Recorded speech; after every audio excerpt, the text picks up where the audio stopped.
Hello everyone, स्वागत है आपका अपने YouTube channel NCERT number 1 series में। जैसा कि आप लोगों को पता है कि इस चैनल पर अभी क्लास 10 के मोस्ट इम्पोर्टेंट ऑब्जेक्टिव क्वेश्चन का कलेक्शन चल रहा है, जहां पर मैंने फर्स्ट वीडियो अपलोड कर रखा है, वो भी हिस्ट्री का चैप्टर नंबर फर्स्ट का। तो उसमें 30 ऑब्जेक्टिव क्वेश्चन बताए थे। अब उसके आगे क्वेश्चन देखेंगे। क्वेश्चन नंबर 31 देखते हैं। 30 हम लोग कंप्लीट कर चुके थे, 30 के बाद 31 से हम लोग स्टार्ट कर रहे हैं।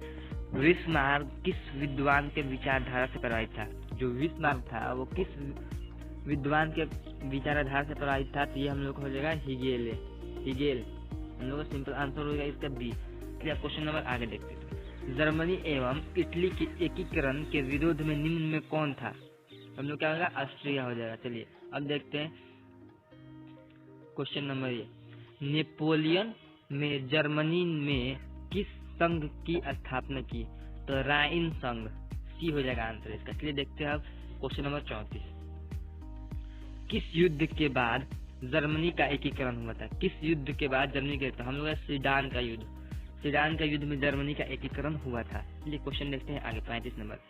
जर्मेनिया क्या थी? जर्मन राष्ट्र का प्रतीक था, बी हो जाएगा इसका आंसर। चलिए क्वेश्चन नंबर 36 देखते हैं। जर्मनी का एकीकरण कब पूरा हुआ? जर्मनी का एकीकरण कब हो जाएगा? 1871 में। ठीक है, जर्मनी का एकीकरण कब पूरा हुआ? तो 1871 में। 36 नंबर क्वेश्चन का आंसर हो गया। ये देखते हैं हम लोग 37 नंबर क्वेश्चन। जल्वेरिन एक संस्था थी, तो ये हो जाएगा हम लोग को व्यापारियों की संस्था थी। ये आप लोग याद रखिएगा। 37 का हो जाएगा डी हम लोग का। सेडाओ का युद्ध में किसका पराजय हुई? ऑस्ट्रिया की पराजय हुई। फिर देखते हैं क्वेश्चन नंबर 39। बिस्मार्क क्या था? कूटनीतिज्ञ था, डी हो जाएगा। 39 का आंसर डी हो जाएगा सिंपली। अब देख रहे हैं हम लोग क्वेश्चन नंबर 40। हिगेले कौन था? तो हिगेले जो था, कितने पूछा जा चुका है ये क्वेश्चन। हिगेले कौन था? तो वो था दार्शनिक था। ओके, अब देखते हैं क्वेश्चन नंबर 41। सन 1870 में फ्रांस और प्रासा के बीच युद्ध कहाँ हुआ था? हम लोग का सेडान में हुआ था।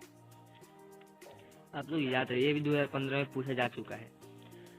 किस संधि द्वारा जर्मनी का एकीकरण पूरा हुआ? मतलब किस संधि के द्वारा जर्मनी का एकीकरण पूरा हुआ था? फ्रैंकफर्ट की संधि। ये आप लोग बिल्कुल याद रखने, बहुत इंपॉर्टेंट क्वेश्चन चल रहे हैं। ओके, चलिए क्वेश्चन नंबर 43 देखते हैं हम लोग। सेल्सविग और हेल्स्टीन का संबंध किस देश के एकीकरण से है? जर्मनी के एकीकरण से है। चलिए क्वेश्चन नंबर आगे देखते हैं। जर्मन राइन राज्य का निर्माण किसने किया था? जो जर्मन राइन राज्य का निर्माण जो किया था वो था नेपोलियन बोनापार्ट था। ये 2014-2016 में पूछा जा चुका है। बहुत इम्पोर्टेंट क्वेश्चन है, हो सकता है तो आप में भी आ सकता है। तो आप लोग इस पूरे सारे क्वेश्चंस को अच्छे से कलेक्शन बनाइएगा, अच्छे से याद कीजिएगा, ताकि आप लोग का मार्क्स इंक्रीज हो और आप लोग अच्छा मार्क्स ला सके। इसके लिए आप लोग का इम्पोर्टेंट रोल हो जाता है ऑब्जेक्टिव का। और आप लोग ऑब्जेक्टिव अच्छा से कर लेते हैं तो आपका मार्क्स ऑटोमेटिकली अच्छा बनने के चांसेस होते हैं। ओके, चलिए अब क्वेश्चन नंबर देखते हैं 45। राष्ट्र एवं लौह की नीति का अवलंबन किसने किया था? ये भी 2020 में पूछा जा चुका है, उससे पहले ही पूछा जा चुका है। तो ये क्या था हम लोग का? बिस्मार्क। आप लोग को याद होना चाहिए। फ्रैंकफर्ट की संधि कब हुई थी? 1871 में हुई थी। 1871 में हुई थी। आप लोग इसको याद रखें, ऊपर भी आया था। ओके, सेडान का युद्ध कब हुआ था? तो हो गया बी, 1870 में हुआ था। जर्मनी के एकीकरण का प्रमुख वास्तुकार कौन था? तो कौन था हम लोग का? बिस्मार्क था। 1871 में कौन सी संधि हुई थी? 1871 में फ्रैंकफर्ट हुई थी। अभी देखिए ऊपर। चलिए, जर्मनी के एकीकरण के लिए कौन उत्तरदायी था? तो हम लोग का हो जाएगा इसका आंसर गैरीबाल्डी। यूरोप का मरीज किसे कहा जाता है? तो तुर्की को।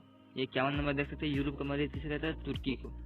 चलिए, यूरोप वासियों के लिए किस देश का साहित्य एवं विज्ञान प्रेरणा का स्रोत रहा? तो ये हो जाएगा हम लोग का यूनान। चलिए आगे देखते हैं 53।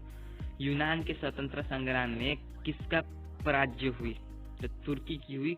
इसका आंसर हो जाएगा हम लोग को बी सिंपली। 1829 ईस्वी में एड्रियानोपुल किस संधि किस देश के साथ हुई? तो हो जाएगा रूस। आंसर हो जाएगा ए। यूरोपीय सभ्यता का पालन किस देश को कहा जाता है? तो हम लोग का यूनान हो जाएगा डी। इसका आंसर सिंपली हो जाएगा 55 का। अब देखते हैं हंगरी की भाषा क्या थी। हंगरी की भाषा क्या थी? बल्कि मैग्यार थी। चलिए, यूरोपीय राष्ट्रवाद से प्रभावित होकर किस भारतीय शासक ने जैकोबिन क्लब की स्थापना की? तो क्या थी इसका? टीपू सुल्तान। 19वीं शताब्दी में यूरोप में राष्ट्रवाद के विकास का क्या परिणाम रहा? इसका आंसर हम लोग हो जाएगा सिंपली राष्ट्रीय राज्यों की स्थापना। इसका मतलब आंसर हो जाएगा हम लोग